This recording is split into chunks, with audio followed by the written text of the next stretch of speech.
Hello everybody, welcome back to Read Alouds with Empower Tutoring. Don't forget to hit that subscribe button so you don't miss out on any of the new stories that we post. Today we are reading Little Red Riding Hood by Katherine Eaves. Once upon a time, in a small village beside a forest, there lived a little girl and her mother. The little girl was always seen wearing a red hooded cloak and came to be known as Little Red Riding Hood. The cloak was a gift from her beloved grandmother, who lived in a cozy cottage in the woods. One day, Little Red Riding Hood's mother asked her to do a very special task. Grandmother had recently fallen ill, and it was up to Little Red Riding Hood to bring her a basket of food her mother had prepared. "Whatever you do, don't stray from the path," warned her mother, "and no matter what happens, don't talk to strangers along the way." Little Red Riding Hood took the basket and merrily skipped off through the woods. It was a beautiful day, and she wasn't worried one bit. A wolf spotted Little Red Riding Hood. He thought she looked quite tasty, but didn't dare pounce on her as there were woodcutters nearby. "Where are you off to in such a hurry, little girl?" asked the prying wolf. Little Red Riding Hood peered at the wolf. "He seems harmless enough," she thought. "I'm bringing this basket of food to my sick grandma. She lives alone in a cozy cottage in the woods," she replied. The wolf seized his opportunity. "I know just the cottage," he replied. "I also know a shortcut that you can take. Just follow the path over there." Little Red Riding Hood thought that was certainly a helpful tip.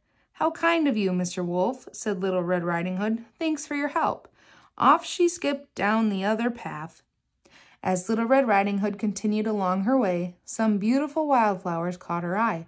"I have plenty of time," she thought, as she stopped to pick a few. "A sweet-smelling bouquet will be just the thing to cheer up Grandma."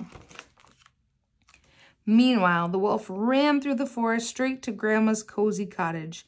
He knew that it would be some time before Little Red Riding Hood arrived. When the wolf arrived at the cottage, he knocked 3 times on the door and said in the sweetest voice he could muster, "It's me, Grandma, and I brought you a basket of food. Can you please let me in?"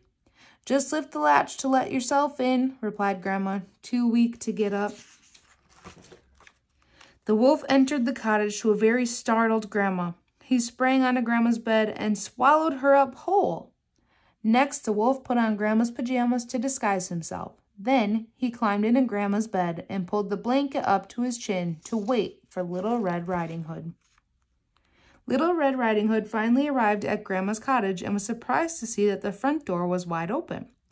That's not like Grandma, she thought, but she entered the cottage all the same. "Hi, Grandma," said Little Red Riding Hood. "I hope you're feeling better today.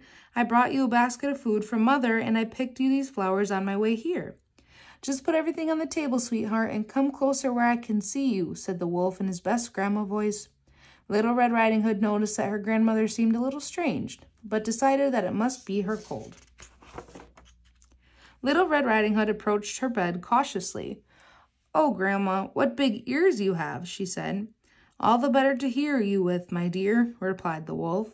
Little Red Riding Hood crept closer for a better look.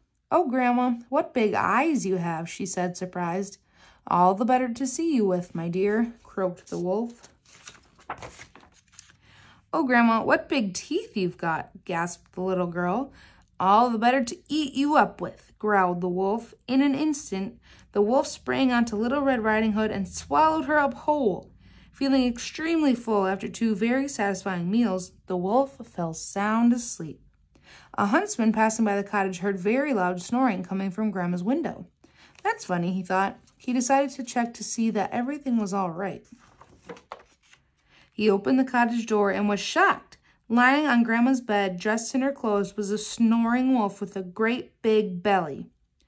The huntsman recognized the wolf at once. It was the very same wolf who had been stealing all the little lambs from the village. Every time he was caught, the clever wolf would find a way to escape. The huntsman knew he had to act quickly in order to save Grandma and be rid of this beast for good. The huntsman decided not to wake the wolf. He carefully cut open the sleeping wolf's belly and was quite surprised by what he found. Out jumped not only Grandma, but Little Red Riding Hood, too.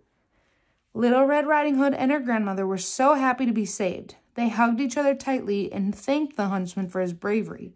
They invited him in to share the basket of food. I'll certainly think twice about talking to strangers from now on, Little Red Riding Hood thought to herself. They all lived happily ever after, and the wolf never bothered anyone ever again.